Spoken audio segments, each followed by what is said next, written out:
Hello again, and welcome to this lesson, which is about the writing process, and really specifically about the importance of the planning part of the writing process. Now, this particular lesson, the material in the lesson generally is better suited to be being written down, and so I would recommend that you read the material in the lesson notes on the website underneath the video, either before or after you watch this video. There's quite a lot of specific information, and generally it's a good idea to look at it at least once. And often people need to look at this type of information for any video related to the details about how you do something or what's important in IELTS, often several times, to really understand fully all of the information, especially because it's in a foreign language, but also just because there's quite a lot of information to absorb and understand, so that you can improve your writing and improve whatever aspect of the test that you're dealing with. So the writing process is essentially a process of planning your essay, writing your essay, and then checking your essay before you finish. And if you follow all of these steps, then you'll generally end up with a good final product, assuming that you have done what's required in each step correctly and that you can do these things in the required time that you have during the exam. Any problems that you have with any of these steps in the writing process are going to show up in your score in the IELTS exam. Now, generally, that's going to be to the effect that you're not going to get the score that you need if you have trouble with planning your essays, writing your essays, or checking for mistakes. Each of these three parts of the writing process has a specific goal and specific things that you do, and specific reasons why that particular part is important.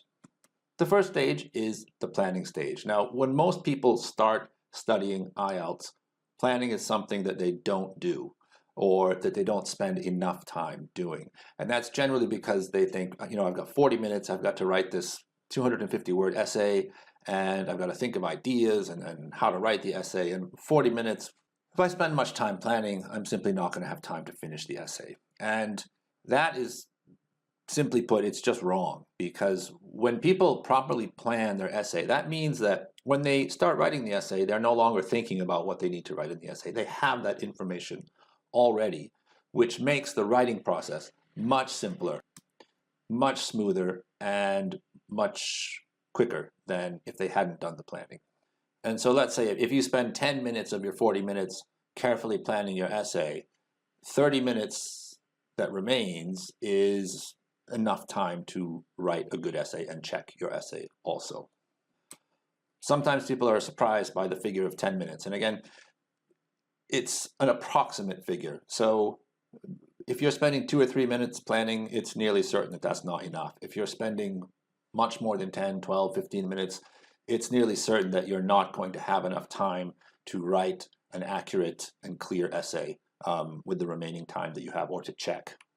So 10 minutes is a good approximate starting figure for most people. If they spend around that much time, that's enough time to read the question carefully, understand what you have to do, think of and evaluate different ideas, vocabulary, consider the organization of your essay, and then go on to the writing process. And the other thing is that when people first start writing IELTS essays, if they're not planning, it's usually very clear that they are not planning their essays. And the reason why it's clear that they're not planning their essays is the essays that they write aren't very clear. They're difficult to understand because they lack focus, they lack ideas which are relevant, they lack a certain level of development or detail of the ideas that they're using, or connecting ideas together with the question. They contain an excessive amount of mistakes in grammar and vocabulary, simply because they're thinking of their essay as they're writing it, and they're not focusing on the writing of clear, accurate sentences to clearly express their ideas. And that has a negative effect on their score, but also just on the ability of the examiner to clearly understand what they're writing, which, again, if you are in need of band 7, clarity is non-negotiable. You absolutely must be clear in your ideas in terms of how you respond with your ideas to the question, how you organize your ideas, the vocabulary you use to express your ideas, and the clarity of the grammar and the the error-free grammar that you use to express your ideas. Any problems in any of those areas generally means you're going to get a score below 7 for writing task 2. The other thing, if you think of, the planning stage and the writing stage, those are two different stages in the writing process because you should be doing very different things in each stage. So again, the planning stage is thinking of the ideas, evaluating the ideas, deciding how you're going to organize the ideas and express the ideas. And then the writing stage, you should be focused on clearly expressing the ideas that you've come up with and organized in the planning stage. That means focused on writing clear, accurate sentences with appropriate vocabulary that express exactly the ideas that you want to express. You can imagine that if instead of focusing only on writing clear, accurate sentences during the writing stage, you're also thinking about what idea you're going to come up with next and how the idea you're writing now, how you can connect that with what that idea will be and how you're going to end your essay and whether or not you're using good grammar and vocabulary. Thinking about all these things at once generally means that you have an inadequate amount of focus to place on writing clearly and writing accurately. And that means that your ideas are not going to be expressed clearly and you're going to suffer for that when you get your score. Another problem that people have is getting kind of hung up in the idea of doing their essay in 40 minutes. Starting from the beginning, timing themselves, giving themselves only 40 minutes to write their essay because that's what you'll do in the exam. Now that too is a kind of recipe for disaster. So if you're learning any new task, it's going to take you longer to do it in the beginning. Now taking that extra time is what will ensure that you know how to do it correctly. So if you imagine, if you play a musical instrument and you want to learn a new piece of music, or if you want to learn a new sport or a new type of exercise, or if you're cooking and you want to cook something that you've never cooked before, all of these things are similar to what you're doing when you're writing an essay in that you require extra time to learn the process so that you can do the process later more quickly in real time. In the case of, cooking or playing music, or playing a sport, in the real time that occurs with those activities and with the IELTS essay, the real time is 40 minutes. So being able to do all of these things correctly, clearly, accurately in 40 minutes. You won't be able to do it in the beginning. So in the beginning, you should really not be timing yourself at all. You should just focus on going through the process, writing, planning, and checking, and forget about the time. Once you can do this and you know the process from memory, you don't have to think about it much, and you've had adequate practice going through the process, and by doing that, you can get to the score that you need, so you can consistently go through the process that results in the final product of, let's say, a Band 7 essay consistently. Once you can do that, continued practice will make you able to do it faster and faster and faster until you can consistently do it in 40 minutes. Now, when you can consistently do it in 40 minutes, then it's time to do the test, assuming you have the same process with task 1. And if you can't do all of this in 40 minutes, or you can't do it to the standard required for, say, Band 7 if you need Band 7, or Band 8 if you need Band 8 consistently in 40 minutes, then either you're going to come up with an essay which isn't the score that you need, or you're not going to be able to finish it. In either case, the result's going to be is that you're going to fail the writing test. So being in a hurry can cause huge problems for IELTS students. And essentially, the students that are in the biggest hurry tend to take the longest to do the test simply because hurrying is not an effective way to learn. And it has negative effects on learning, on preparing, on understanding how to do things, and on doing them correctly. And so if you slow down a little bit, again, this is counterintuitive, but if you slow down a little bit, the result will be that you'll get there faster than someone who's always hurrying and hurrying and hurrying. So learning how to do things correctly, and then, and only then, doing them faster and faster until you can do things consistently to the standard that you need is what you need to do. It will also just save you a lot of confusion, frustration. Your life will get back to normal sooner than it would if you go through the process correctly and do things correctly from the beginning. So like I mentioned, there's quite a lot of detailed material in the lesson notes under the video on the website, but there's just a couple of other things I'd like to touch on before I finish this video. And those things are idea generation and the importance of checking your essay for mistakes. So let's talk about checking for mistakes first of all. Some people will say, well, how am I supposed to know what the mistakes are if I'm a student of English, and if I'm band 7, I'm not going to see all the mistakes that I make, so the checking process is pretty much a waste of time. Now, the idea is not that you are able to correct every mistake. Nobody would be able to do that. That would essentially mean you're a much higher level of English than you are. And again, like, you can be band 7 and make plenty of mistakes. What it means is that lots of mistakes are made through carelessness or habit or simply losing focus while you're writing, and some of those mistakes you can catch them in the proofreading process. So you're not going to see every mistake, but if you see a few mistakes that you made out of carelessness that you notice, then what you're going to do is correct those, and that may be enough to push your score over the threshold that you need. So you often notice, like when you're speaking English, you'll correct yourself when you notice yourself making a mistake. That doesn't mean those are the only mistakes that you make, it just means that you noticed one. And so self-correction in speaking is one thing, self-correction in writing is another, and that should be part of the checking process. Again, a few minutes at the end of the essay just to check for those types of mistakes that were made from carelessness or habit that you can identify and correct quickly. This too should be slowed down when you're practicing, especially in the beginning, or especially if you're working on a particular problem area with grammar. Checking every sentence when you finish writing it. If you have problems with prepositions, checking every sentence every time you write a preposition and checking that it fits your understanding of prepositions. You may be right, you may be wrong, but just being careful. Checking your paragraph when you're done, checking your essay when you're done. Now, you won't have time to do this in the real exam, but going through this process will do two things for you. Number one, it will alert you to the types of mistakes that you make.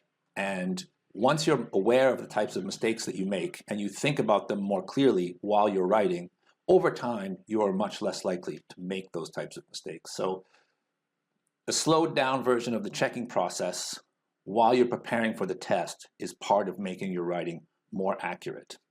And then the second thing is that once you're able to do this, as you speed up this, you'll notice the types of mistakes that you make, and you'll stop making those mistakes so much. So as you speed up, you'll actually be more accurate when you're writing, and the requirement for checking will be less, and most likely the number of careless mistakes or mistakes made from habit or from loss of focus is going to decrease because of this checking process that you do as you're preparing. So when you get to the exam, 2 or 3 minutes spent to check these types of things at the end of the essay is easy enough to build into your writing process, and it will be enough to have an effective impact. And then finally, idea generation. So this is one of the main things that students complain about when they're writing task 2 essays. The questions are on these kind of broad, general, universal type situations about education or technology or crime and punishment, what have you. And students will often say, I cannot think of ideas. And generally what happens when I've had a student say this to me in the past, and it's happened hundreds or thousands of times, what I will ask them is, can you please give me a plan of the essay that you're having problems with, or give me a plan of an essay where this was difficult for you?